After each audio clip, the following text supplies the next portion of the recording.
19 من مارس يوم خالد في تاريخ الشعب المصري، يوم لا ينسى، يوم استرداد طابة وعودتها إلى أحضان الوطن الأم، يوم رفع رئيس حسني مبارك علم مصر خفاقا عاليا فوق أرض طابة، معلنا للعالم أجمع استرداد آخر نقطة حدود مصرية واستكمال السيادة الكلية لمصر على سيناء.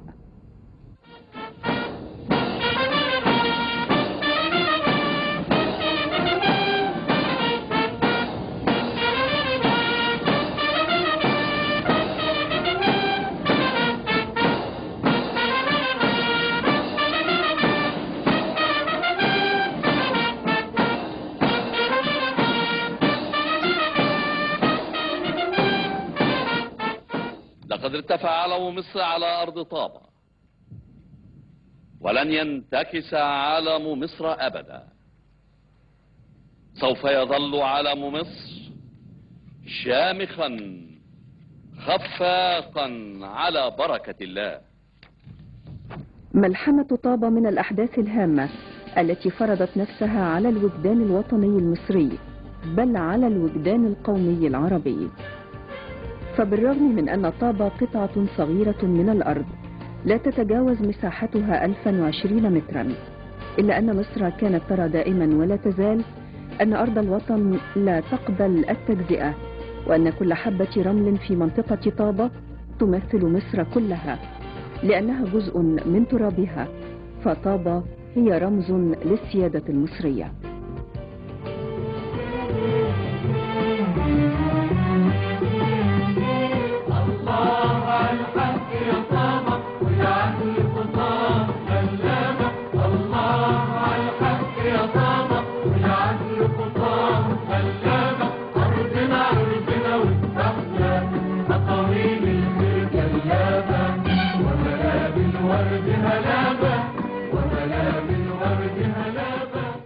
لقد سلكت مصر في سبيل استرداد طابة طريقا طويلا مجهدا، وجاء أول إعلان رسمي عن مشكلة طابة في مارس من عام 82، أي قبل الانسحاب الإسرائيلي من سيناء، عندما أعلن رئيس الجانب العسكري المصري في اللجنة العسكرية المشتركة المشكلة لإتمام الانسحاب الإسرائيلي من سيناء، أعلن أن هناك خلافا جذريا بين مصر وإسرائيل حول بعض نقاط الحدود المصرية، خاصة العلامة 91. وأثير النزاع مرة أخرى حول طابة عند تنفيذ المرحلة الأخيرة للانسحاب الإسرائيلي من سيناء في 25 من أبريل عام 82. وحرصا من القيادة المصرية على إتمام الانسحاب الإسرائيلي من شبه جزيرة سيناء في موعده المحدد، اتفق الجانبان المصري والإسرائيلي حينئذ على حل القضية من خلال قواعد القانون الدولي، ونص الاتفاق بين الجانبين على عدم قيام إسرائيل ببناء أي إنشاءات جديدة في المنطقة، وذلك لحين فض النزاع. وبالرغم من ذلك فقد قامت إسرائيل بافتتاح فندق سونستا في طابة في 15 من نوفمبر من عام 82، بعد أن كانت قد أعلنت بناء قرية سياحية أطلق عليها اسم صاحبها راني نيلسون، كما قامت ببعض الإجراءات الشكلية التي تمثل شكلا من أشكال السيادة الإسرائيلية على المنطقة. وخاضت مصر صراعا دوليا مريرا نتيجة للخلافات التي أثرتها إسرائيل حول علامات الحدود. وبعد أن تم استنفاذ أسلوب المفاوضات كواحد من وسائل تسوية النزاع تنفيذا لمعاهدة السلام، أبلغت مصر إسرائيل إصرارها على ضرورة اللجوء إلى التحكيم الدولي لتسوية النزاع، لكن إسرائيل ما طلت في قبول التحكيم، ودخلت مصر في سلسلة من المفاوضات المطولة مع الجانب الإسرائيلي.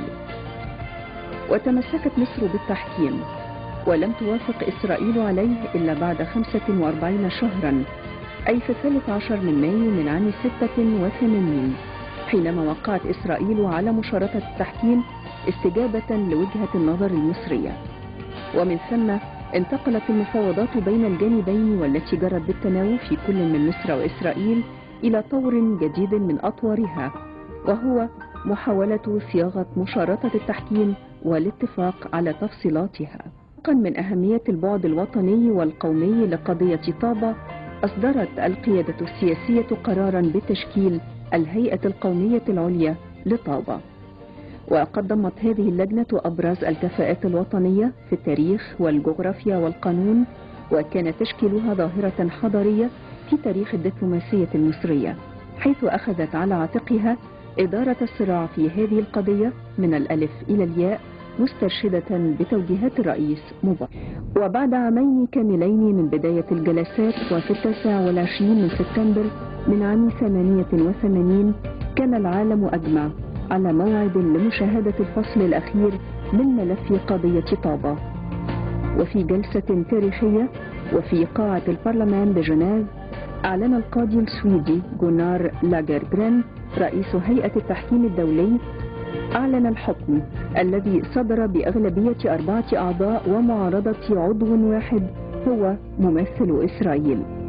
جاءت نتيجة التحكيم مؤيدة للحق المصري في طابة، وتضمن منطوق الحكم أن وادي طابة بأكمله وبما عليه من إنشاءات سياحية ومدنية أرض مصرية خالصة. وأنا في إدراك عميق للمسؤولية الوطنية وكفاءة عالية في أدوات إثبات الحق وتمسك قوي بعدالة الموقف. ونحن نحتفل اليوم باكتمال بناء السلام على أرضنا. إن السلام العالمي لن يكون أبدا هو الهدف المستحيل. إن أسلحة السلام هي إرادة خالصة بالإيمان والتصميم، وهي جهود تتضافر بالتفهم والصبر والحكمة. ولقد أثبتت مصر وأثبت شعب مصر أن الإنسان القادر على الحرب هو الإنسان القادر أيضا على صنع السلام. فسلام على طابة يوم طيب الله بها ثرى مصر، ويوم عادت تتألق فوق جيد سيناء، وما بقيت في الوجدان المصري والعربي رمزا للثبات في الدفاع عن الحق وعدم التفريط في حبة رمل من تراب الوطن الطاهر.